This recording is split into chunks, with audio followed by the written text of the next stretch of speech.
Who are we? We are Southern Boating Supply. We are fishermen, boaters, and outdoor enthusiasts. We believe the best sunrises are seen from the front deck of a bass boat, and you haven't lived until you've watched it set over the Gulf of Mexico. We love paddling a kayak to unknown waters, hoping to get that one big bite in the skinny shallows, and breaking ice in a duck boat long before daylight, hoping to be rewarded with a strap full of mallards. We also believe in doing business the old school way, where a handshake means more than a contract and a man actually stands by his word. Where customers get put first in customer service, and where the word corporate will get you sent straight to the swear jar. Where quality matters over quantity, and priority number one is making sure that every single boater enjoys their precious time on the water. If that sounds like the way you see the world, you've arrived at the right place. Welcome to Southern Boating Supply, your anchor for quality boat parts.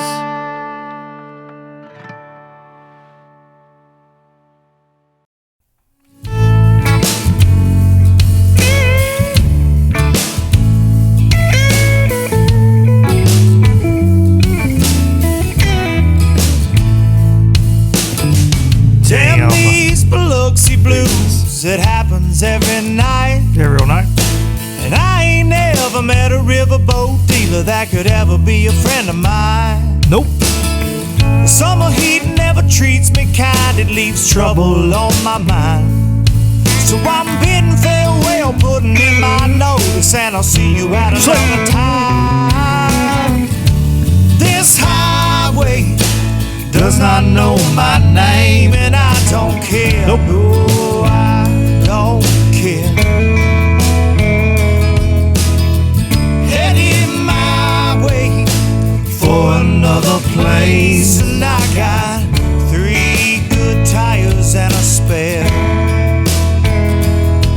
Just a white line gypsy getting out of Mississippi with just enough gas to get there. Low budget live.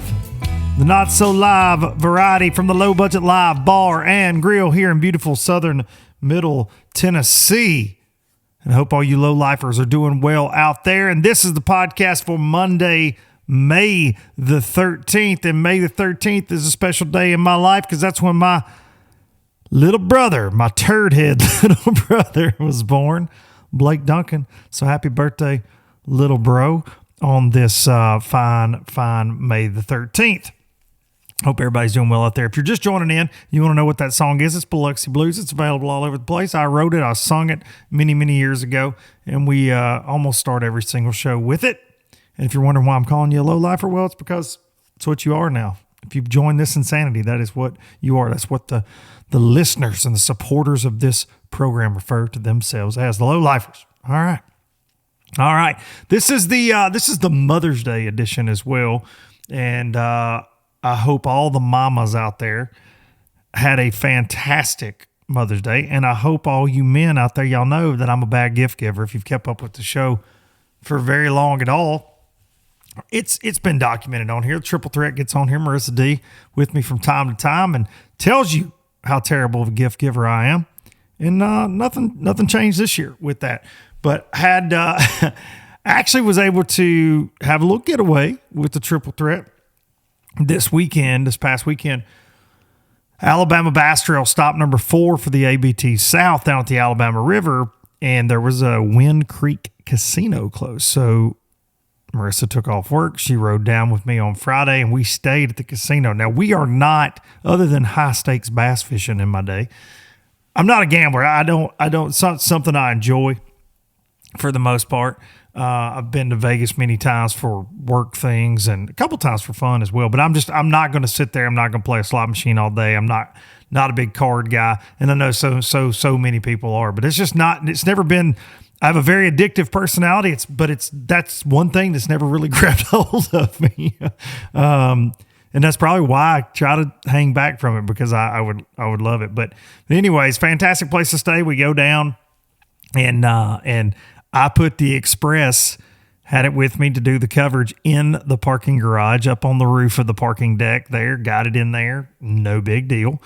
And I was a little nerve-wracking, but we got it in there, could actually see it, the X21 from my room there. But we had a great time, man, having some cocktails, and I got on a heater. I won $27, and then we went to just losing all of it as well. So they paid for the light bill a little bit with my money, and I'm sure every other one of them poor folks like me that was in there going ding ding ding ding ding ding ding ding ding ding ding, putting their money in there. We had a great time. The craziest part about this was the fact that I had to leave super early. We're only 30 minutes from the Alabama River, but it's getting daylight so early now. We're blasting off at like 5:40-ish right now.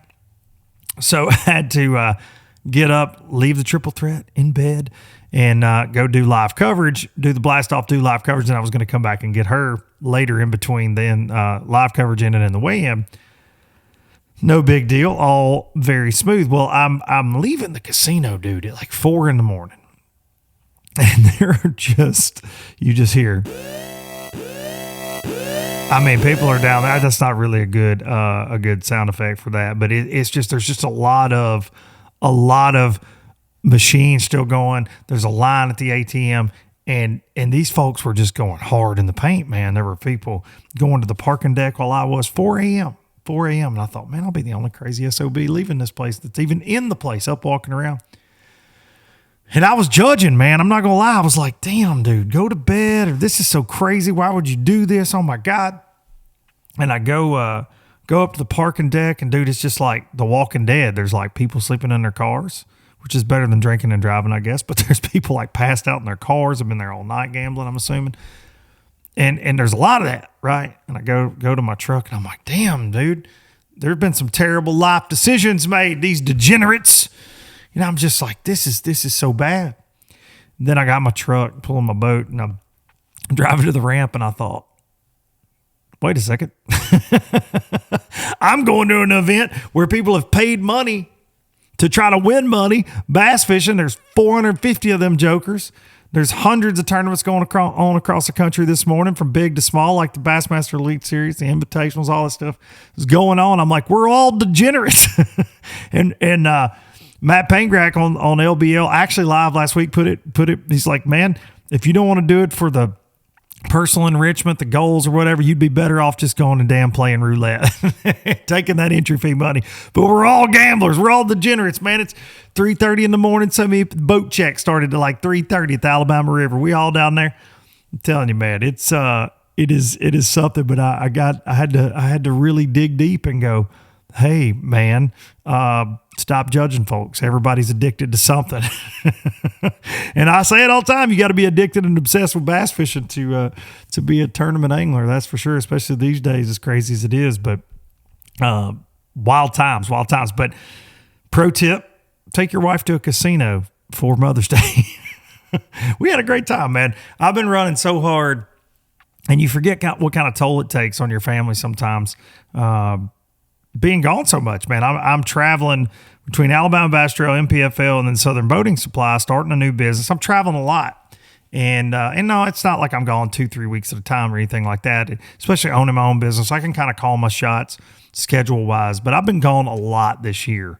And, I've got MPFL coming up this week. There it's going to be on Hartwell. I got to go to the studio in Wisconsin. And then I think I got a weekend off, and then 3 ABTs in June and MPFL in July. It really doesn't slow down. And this is not me complaining. I am grateful for all of it, but she is the backbone that ensures I can do all of that. So sometimes we get a little, spread apart because it's just, man, it's so crazy. We're always going in different directions. So I was so glad. And she got to come see me do my thing at the Alabama Bass Trail. So that was so much fun, man, having her out and they're at Cooter's Pond, which is my favorite boat ramp facility name of all time, Cooter's Pond on the Alabama River. But shout out to all you low-lifers at the ABT that I saw on stage. So much fun there. And congrats to John Pollard and Tim Watkins on a big win there on the Alabama River, over 18 pounds of spots on a tough day on the Alabama River, crazy conditions.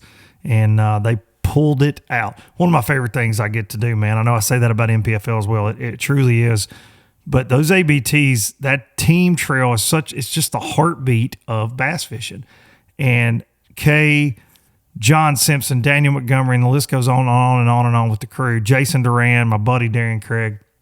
We have a great time, man. It's a gigantic family atmosphere. So I appreciate them bringing me into the fold. I will miss this week's ABT North because I've got an NPFL, but they got it handled. They got it on lock there. So so thanks to Miss Kay for thinking enough of me to make me the voice of the Alabama Bass Trail. I am having a blast. All right, be sure you hug. I hope you hugged your mama. I missed mine. I missed mine yesterday. Actually today. I'm recording this on Sunday, but I miss mine every day. But Mother's Day, holidays are always weird, and there's a couple songs that always were her songs that she loved, and you got to get it out, man. You can't bottle up that emotion. So I'll crank one up for Mom and let it. And Marissa and I actually did that this morning and went to see her grave, and we kind of let that roll. And you get it out, man. You move on. You move on with the day, and miss her every day. And I've seen a lot of butterflies today. And it's been awesome. So hope if you're lucky enough to have your mom in your life, hope you got to hug her neck. And if your wife is an amazing mother, I hope you let her know how much she means to you. All right. Been seeing some crazy, crazy things this week on social media. And I touched on this last week on live a little bit. And it's this Swindle versus Trey thing.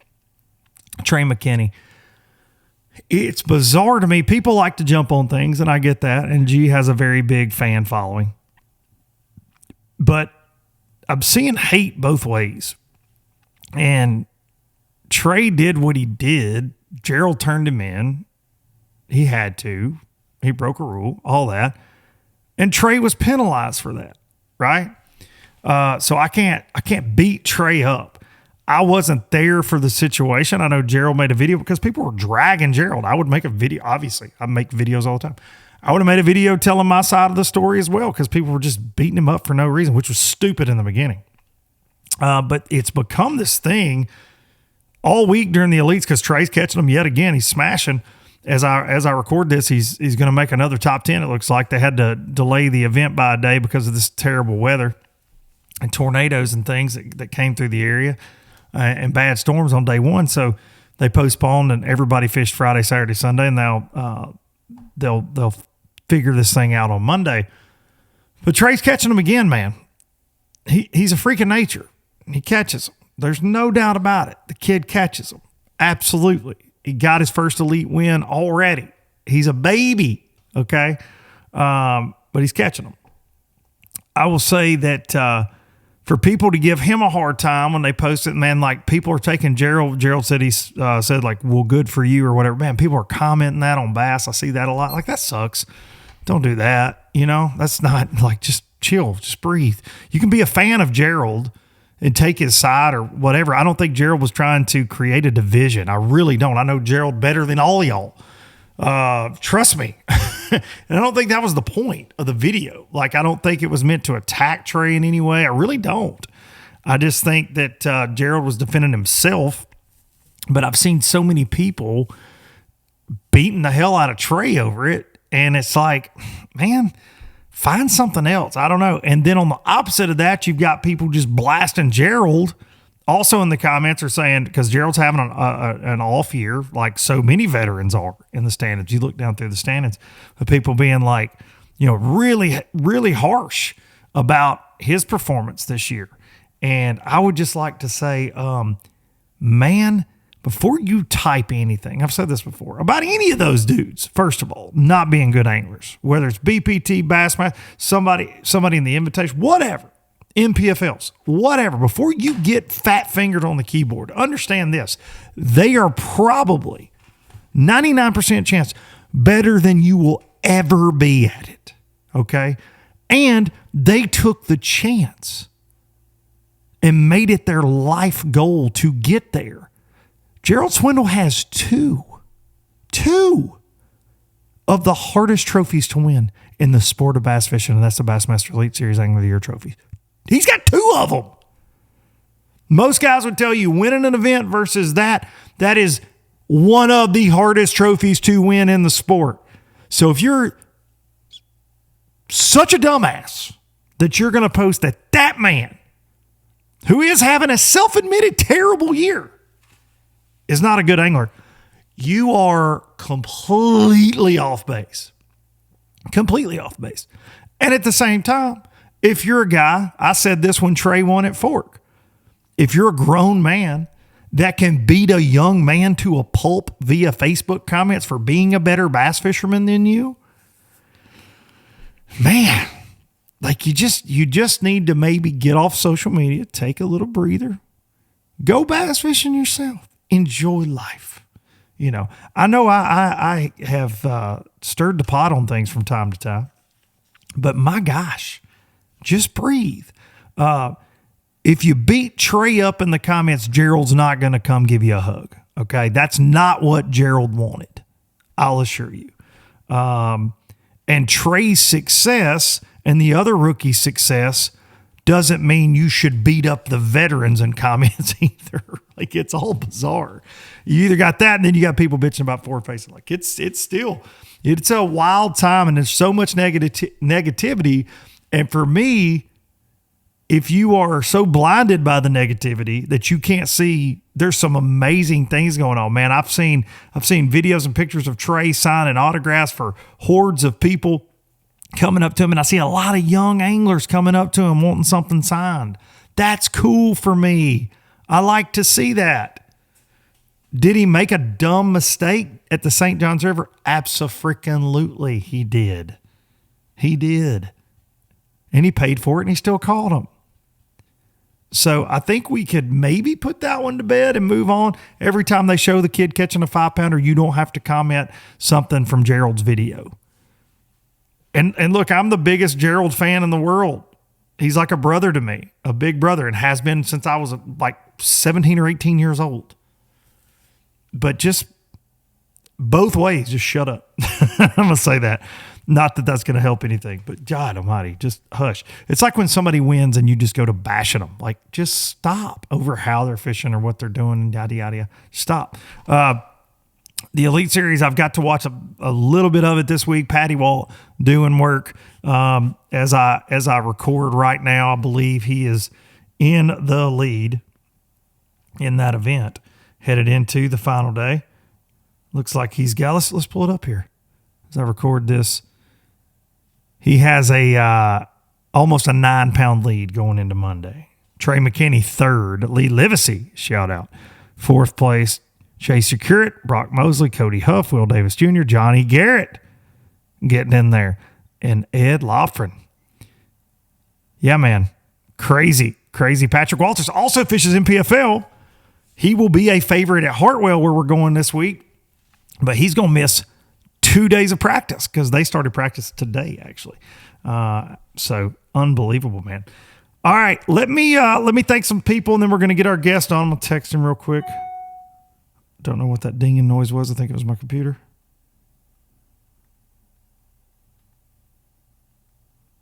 All right.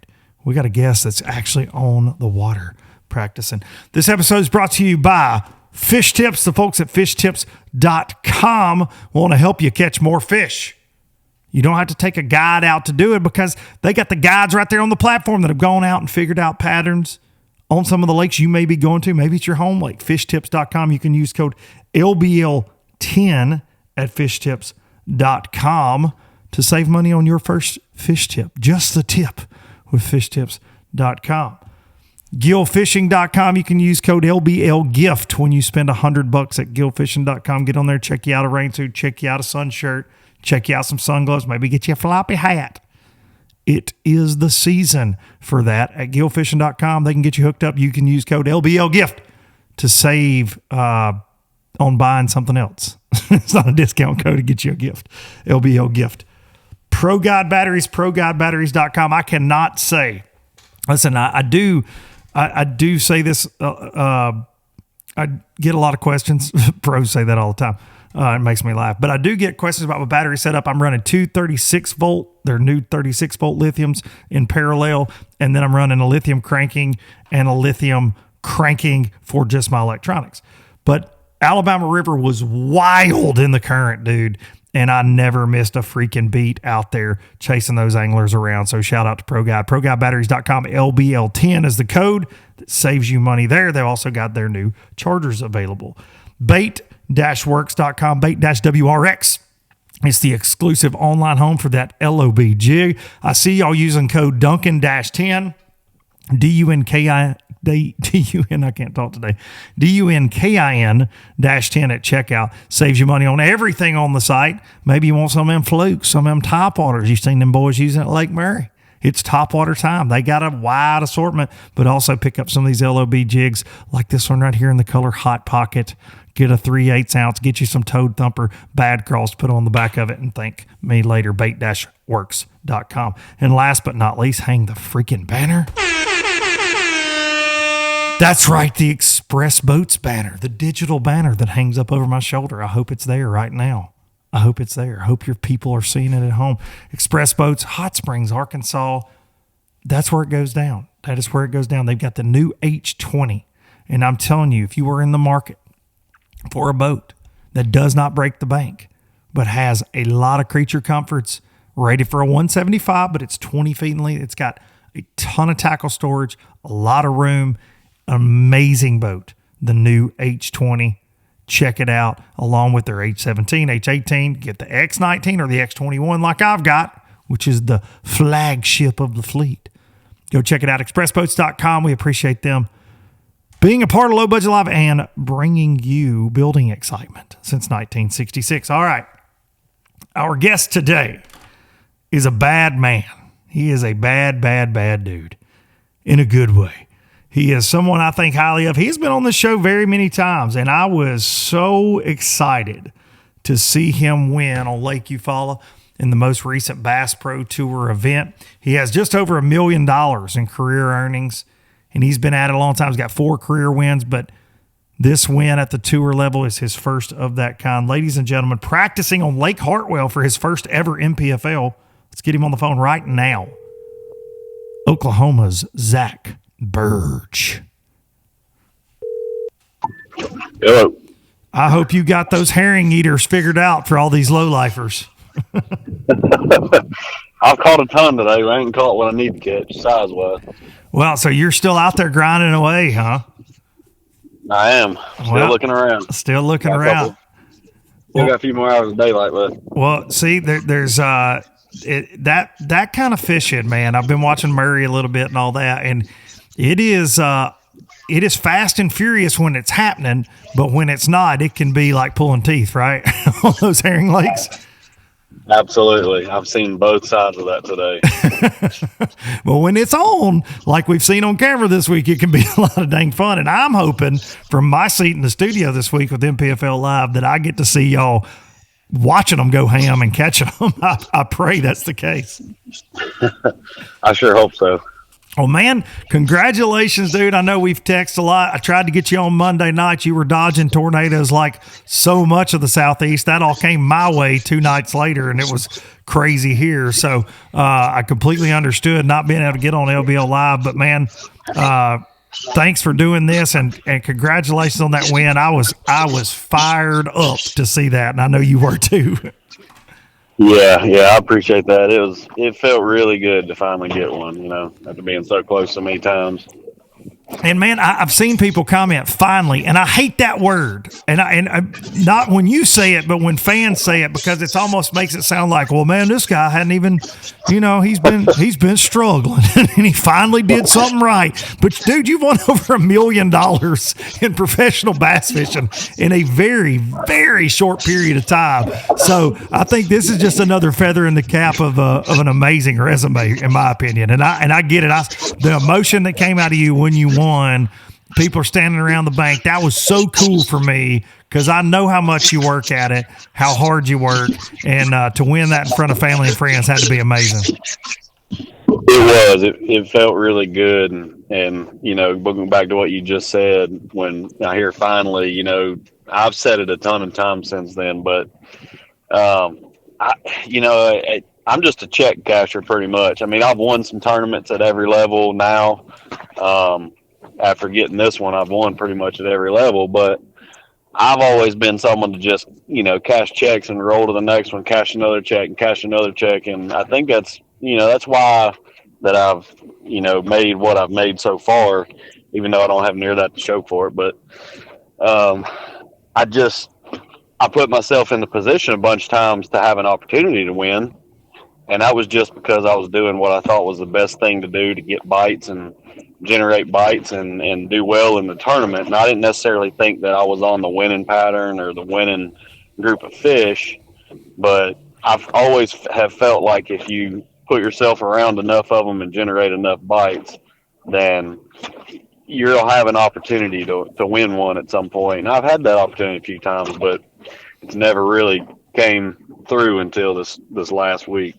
Do you think it's harder to win on the Bass Pro Tour with that format because of the days and the qualification and then everything starting from zero, essentially 3 times you start from zero in the event? Is it harder to win at that than just a consecutive weight 5-fish tournament? I would say it's harder, but at the same time, it's just a lot more. You just have to be more strategic about things, I think, and then have some stuff go your way on a couple days. Like making the knockout round now seems much harder than it used to be because you're only taking 10 from each group instead of 20. So your percentage of the opportunity to get in a knockout round got cut in half.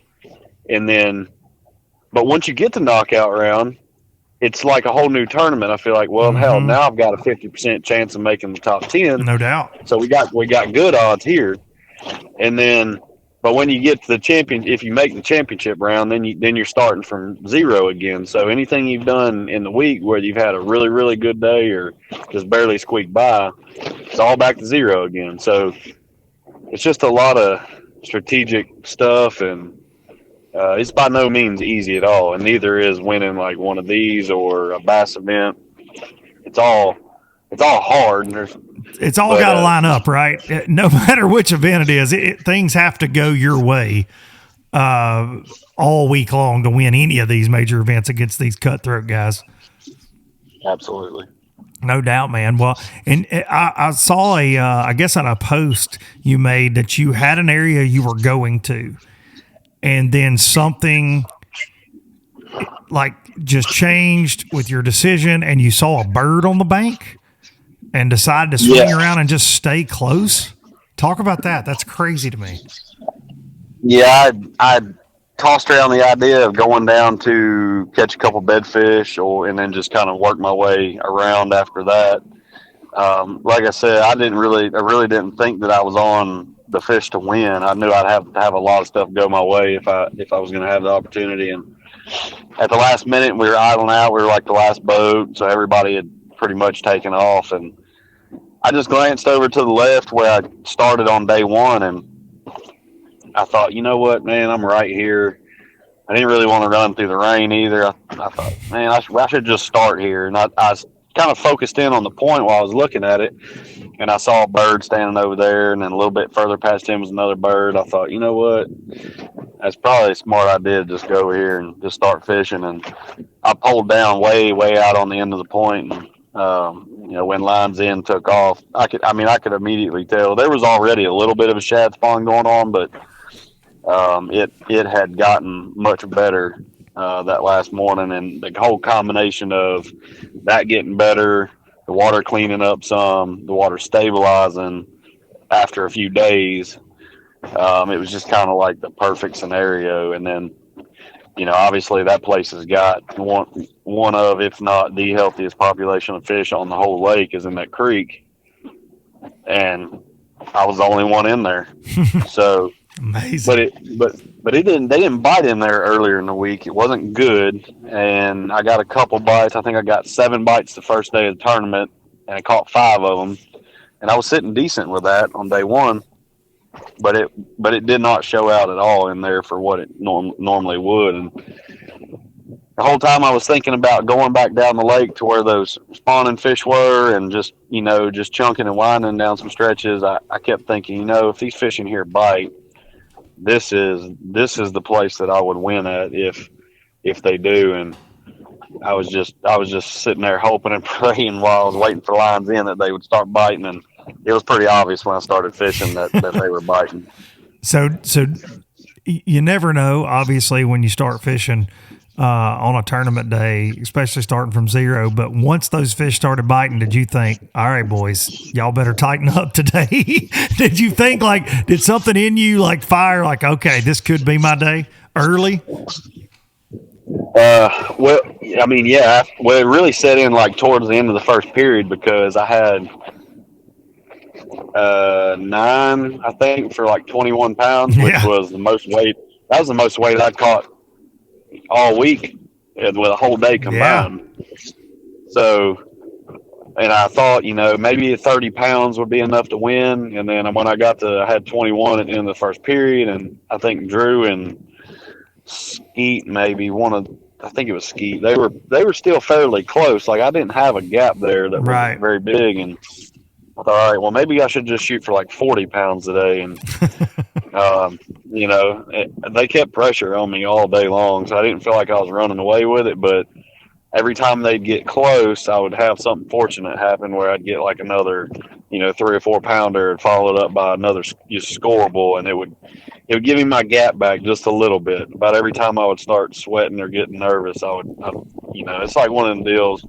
When it's meant to be, it's meant to be. And most times like that, I would speed up and start running around like crazy, and trying to rush things, and that's when you miss opportunities and something goes wrong, and you kind of get flustered and things start going downhill. But I just got a bite at the right time. That would have been a good one, and it helped me just stay calm, stay focused, and just keep doing what I was doing.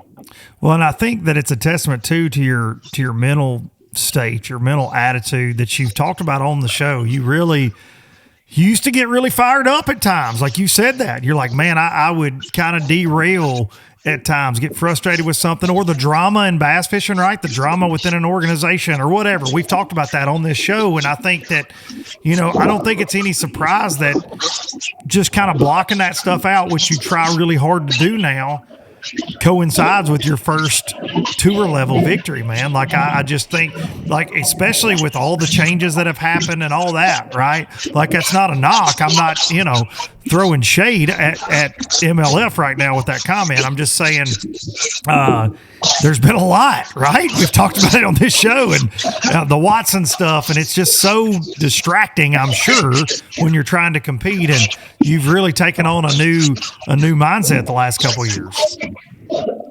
Yeah, don't get me wrong, I still have my days, but I do my best not to show it anymore. And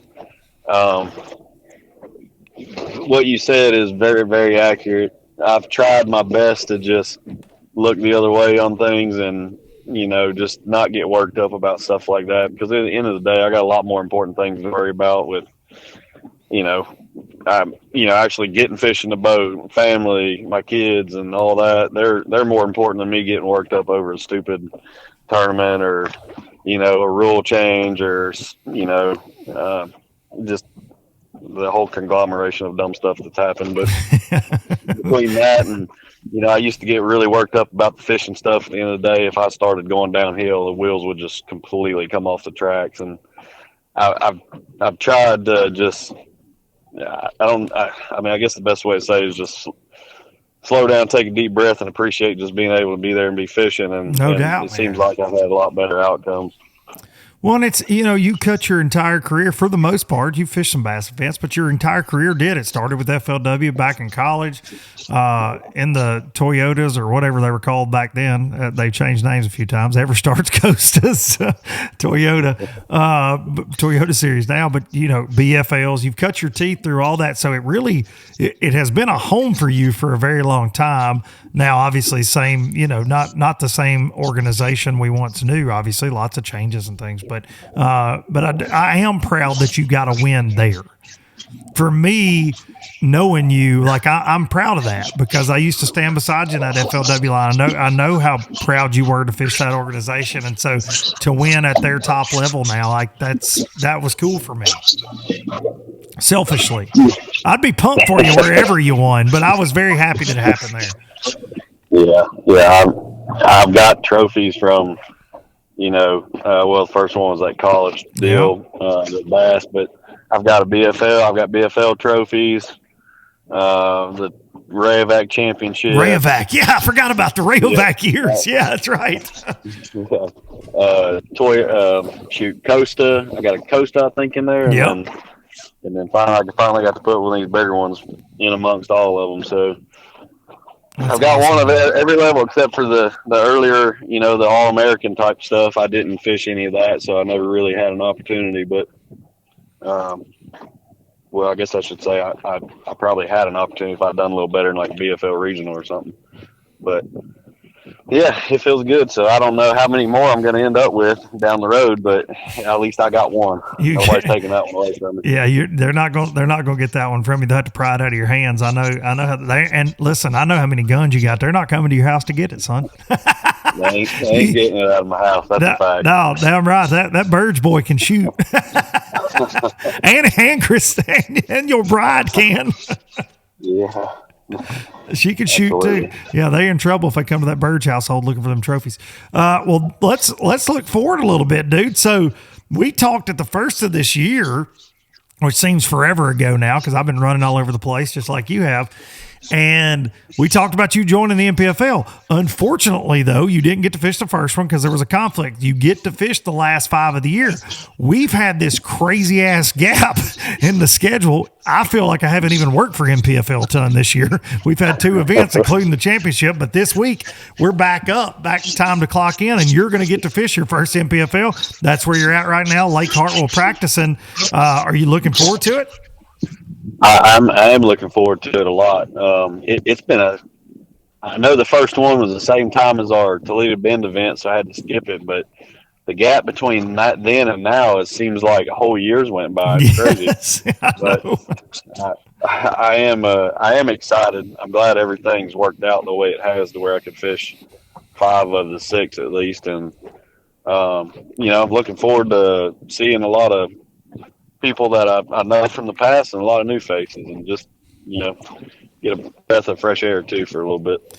Yeah, man, I think you'll have a good time this week. And look, for everybody in the field, I'm going to say this, and this is no knock on anybody, but also a guy that would probably be a favorite. He finished second there before. He's won a few times with us.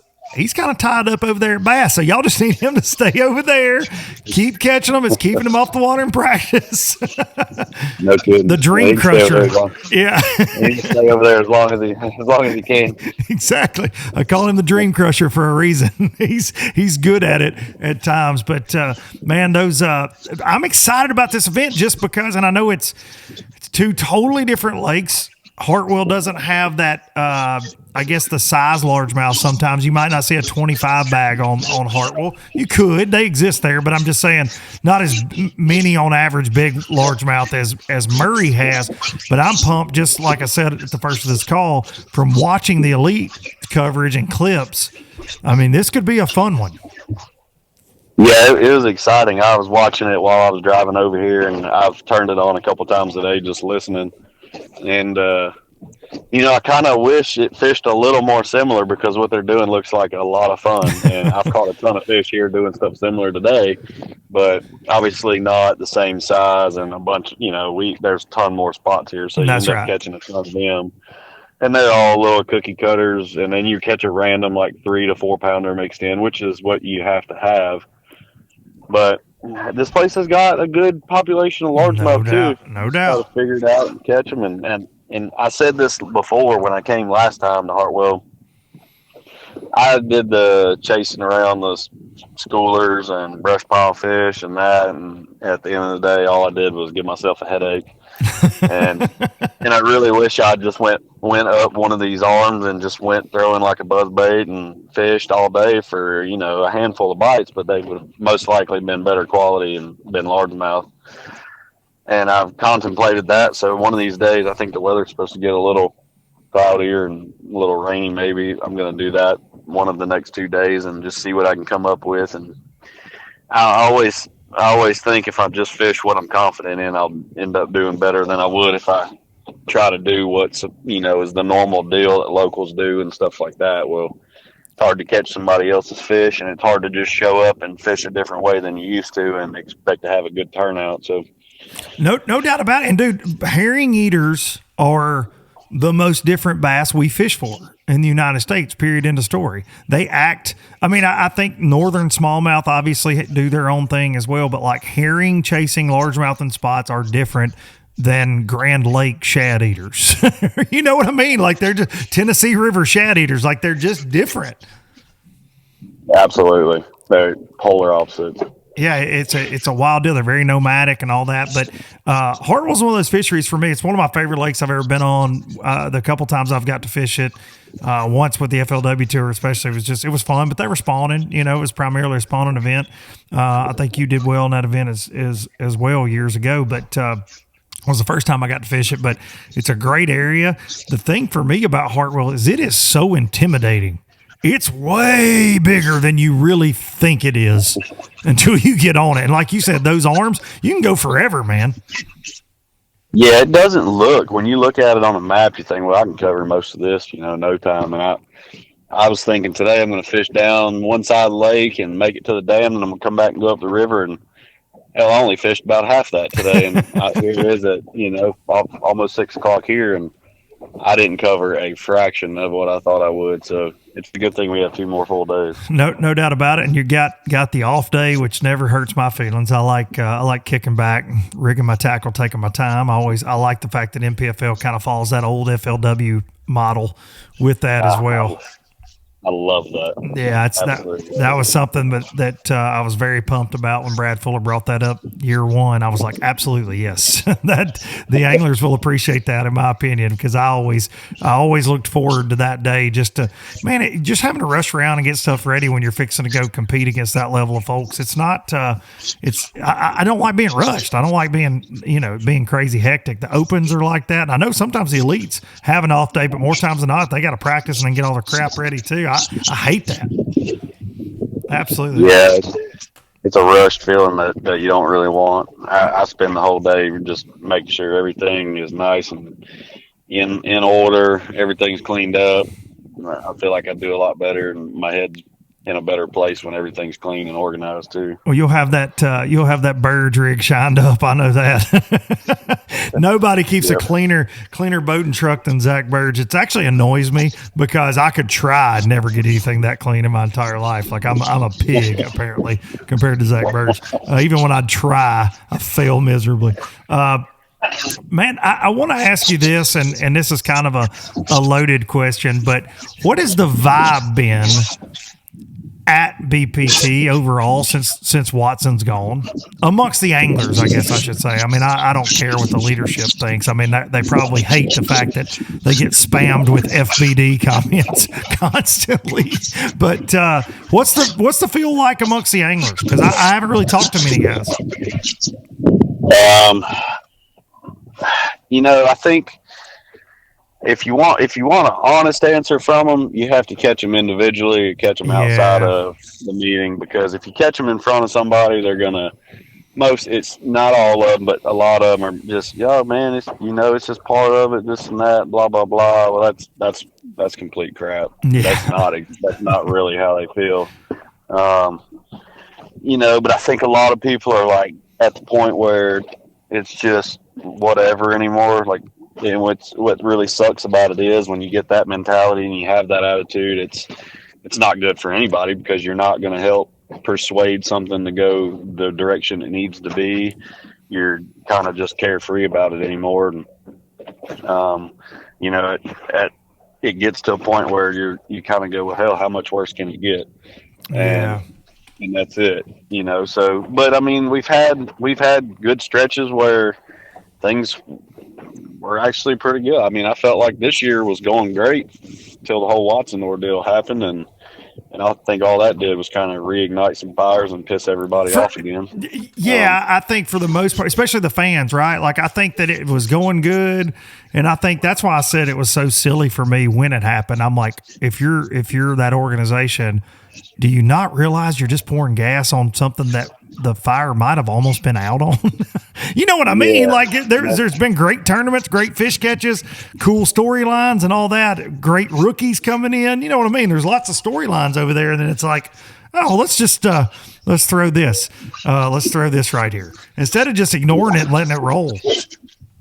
That's what you got to do. That's what they need to do. They got to keep going in a positive direction and keep those positive vibes going where everybody's kind of, getting – you got an incline of positivity across the board, whether it's the anglers inside, the fans watching from the outside. You definitely don't want to add any gas to the fire on social media because you can just read any post and see comments and you're like, golly, here we go.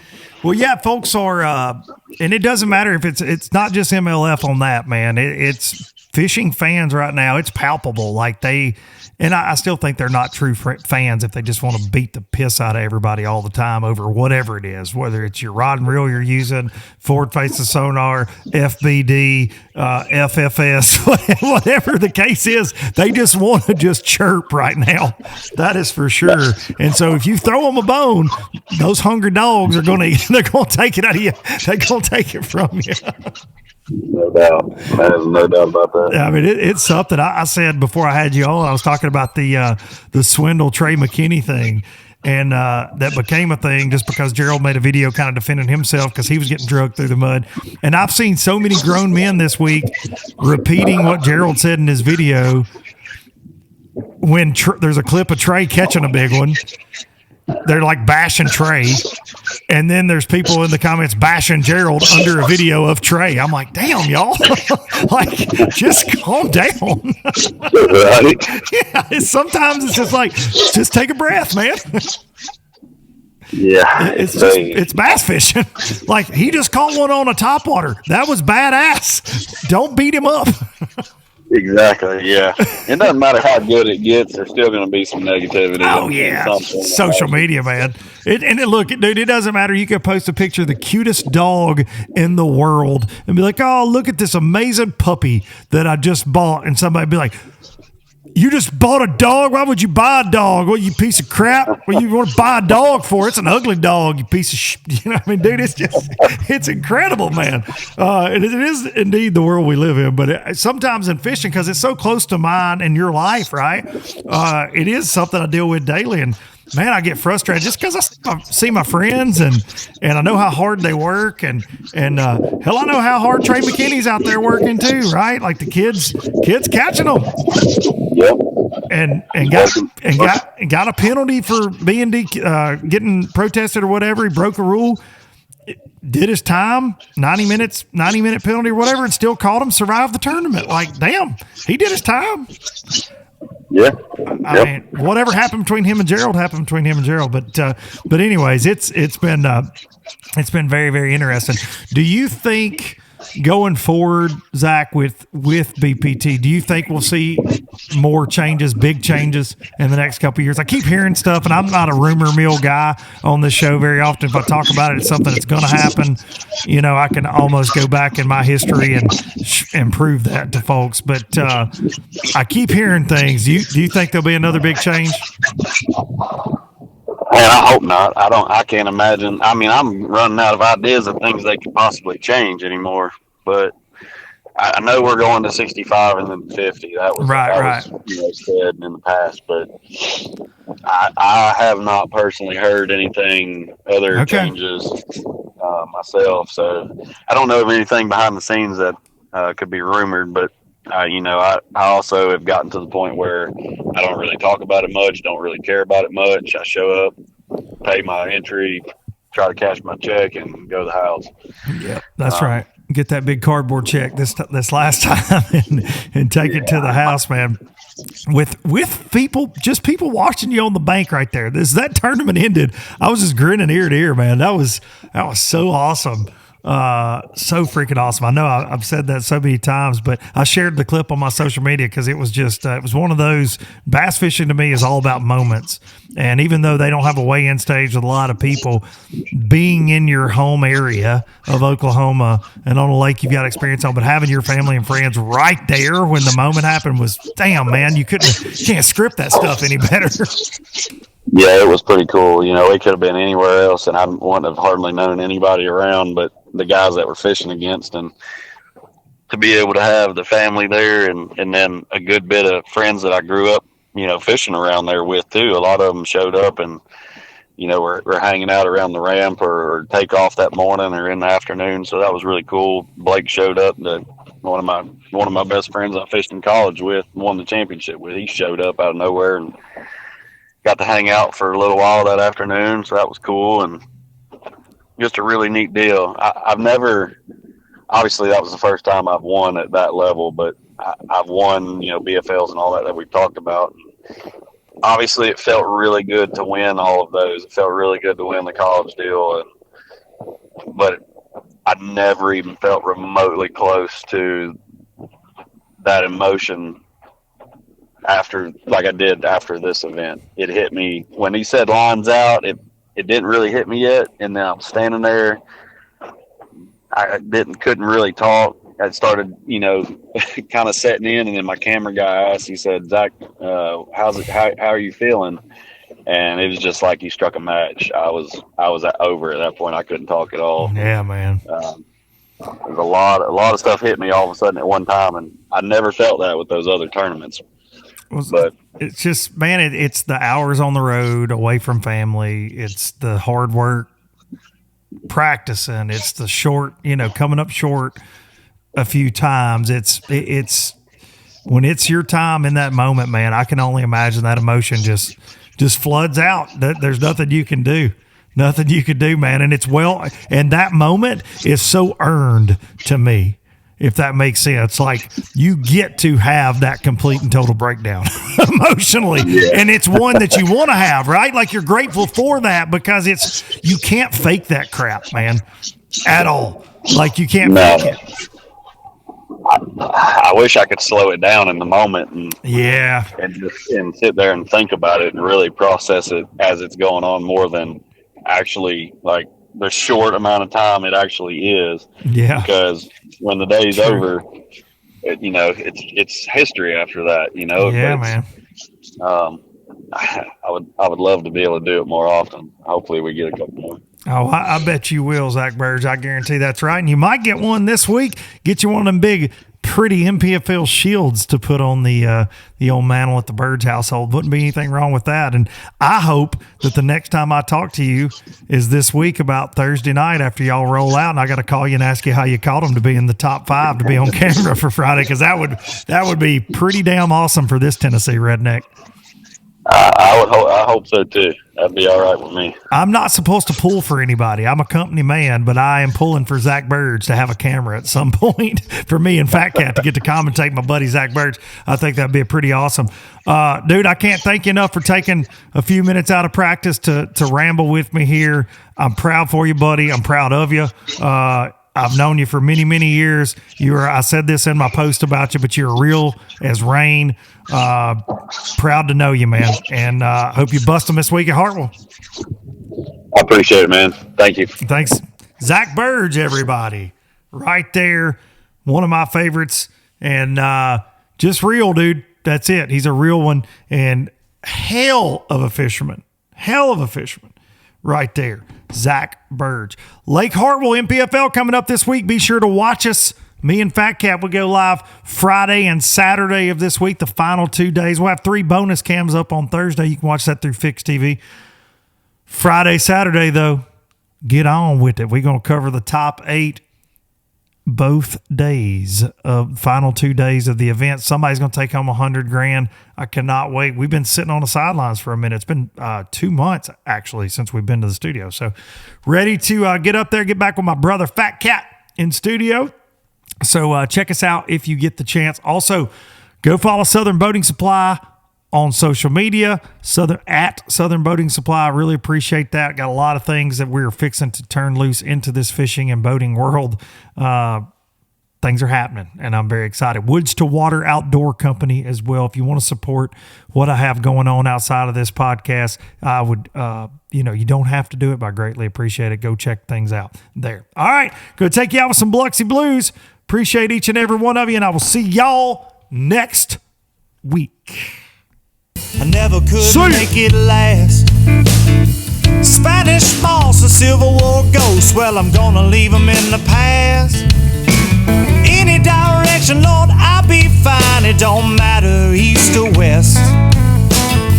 North, south, wherever the wind blows, I'm leaving those burdens at rest. This highway, it does not know my name, and I don't care, no, I don't care. Heading my way for another place, and I got 3 good tires and a spare.